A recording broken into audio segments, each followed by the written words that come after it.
mga stocks nila, bro. Talagang binabanggit nila na breed type eh. Pati kay Boss Ona, breed type yung Importante narinig sa kanila, ko. breed type. Oo. Ngayon, nagtataka ako, bro, pwede mo bang i-simplify yung breed type na yan? Ano ba yan? Naiintindihan kita bakit gusto mo i-simplify. Kasi talaga lang, sa totoo lang, ang pagka binanggit ang breed type, sa totoo lang, parang boring pinag-uusapan. Kasi kahit try mo ngayon, Google mo breed type. Wala nga ako makita sa Wala Google. ka makikita kasi, kaya tinatanong kasi na meron tayo. siyang underlying meaning. Meron siyang deeper meaning kaysa doon. Kasi pag i-google mo ngayon ang breed type, lalabas sa'yo, iba't ibang klase ng breed. Shih Tzu, yun. Dalmatian, ganyan. Yung different type of breeds. Kasi breed types, Yan diba? nga. Pero ang totoo niyan, okay. Kasi madalas gamitin ang breed type. Bakit? Kasi sa mga established na breed, na isa na yung American Bully natin. Na established breed siya. Bakit sa established breed? Mayroong American Bully Kennel Club standards. Ayun. May nakasulat.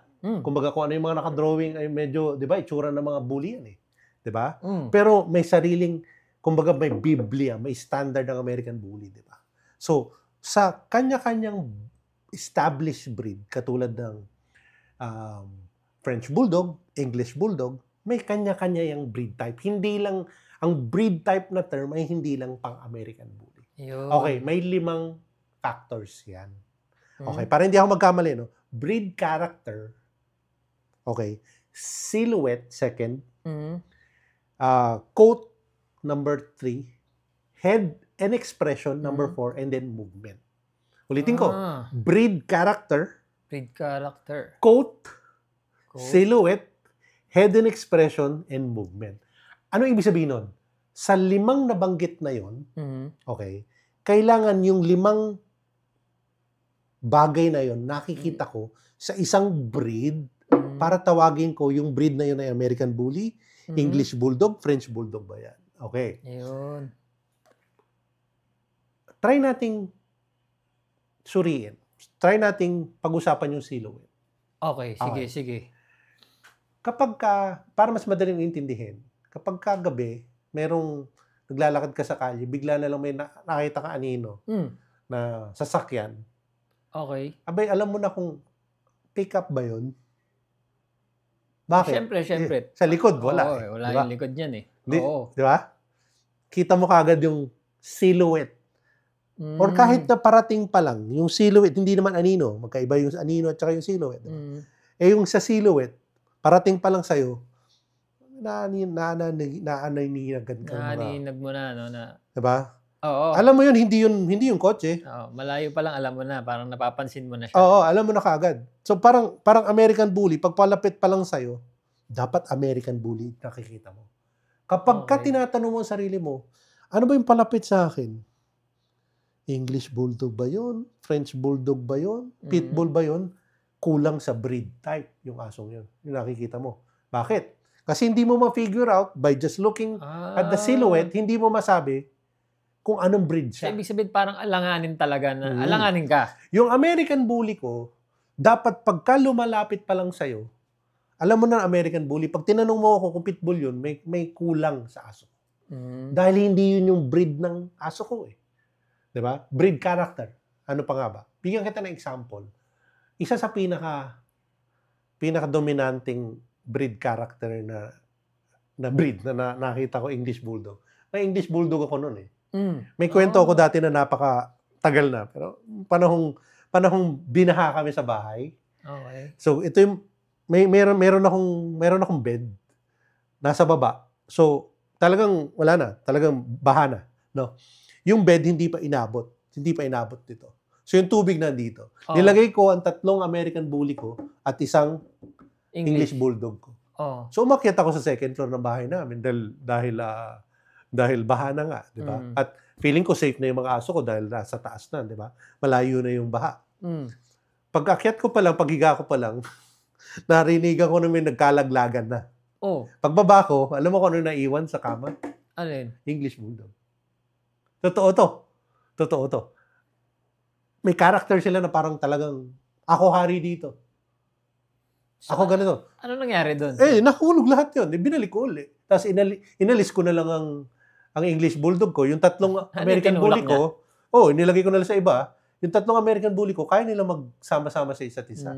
Pero yung pag hinalo ko na uli doon yung English Bulldog ko, yung character niya talaga dominating.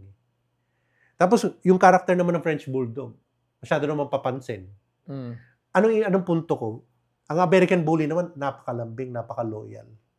Diba? Sobra May kanya-kanya rin silang character. So, kumbaga, breed character, silhouette, na-discuss na natin, di ba? Yung movement. Kailangan, ng American Bully, gumagalaw na American Bully. Nakakita mo na ba kung paano gumalaw ang isang Doberman or ang isang Minipin? Minipin. Medyo maganda maglakad. Parang maganda dahil, alam mo yung parang hackney action. Hackney action ang tawag doon eh. Yung para silang kabayo. Parang gano'n. Pagka ganun yung American Bully mo, hindi yun tama. Tama yun doon sa ibang breed. Hindi tama yun sa breed mo. Di ba? Kaya nga itong 5 dinidiscuss ko ngayon, itong 5 aspetong to, kailangan nakikita ko to sa isang American Bully para sabihin ko na yung American Bully na yun ay angkop sa kanya ang breed type ng American Bully. Yung head and expression. Diba? Alam mo naman. Dapat blacky head yan. Blacky head yan. Expression niya dapat yung, diba? Medyo may pagka fierce, diba? Sabi, pag nakakita ka ng pitbull head sa isang American Bully na body, hindi yan naaayon sa breed type. Uli. Diba? So, paano ko siya ini-explain? Ang ini-explain ko, itong 5 ito, yung pang-5, yung coat ha. Siyempre, ayaw mo naman makakita ng curly hair.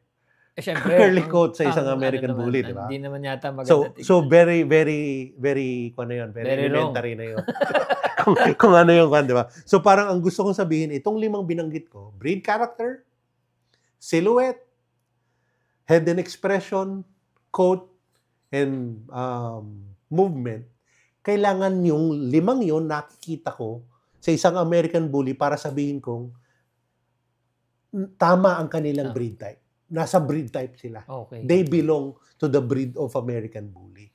So, yung breed type na yan, kailangan yan top of mind ng mga breeders and of course, ng judges. Napakahalaga pala ng breed type. Dapat alam natin yun. No? Correct. Kasi kahit na sabihin natin lagi na lang nababanggit, tapos parang hindi mo ma-research, paano ba talaga? Ang breed type ba? Anong klaseng breed ba yon? Diba? Ganon eh. Hindi. May 5 aspeto yan na kailangan yung 5 as one na makita mo sa isang aso para masabi mong American Bully yun. Kung merong kakaiba doon, baka may mix yung asong yun. Baka mayroong kulang sa asong yun or low quality pa siya. Diba? Bro,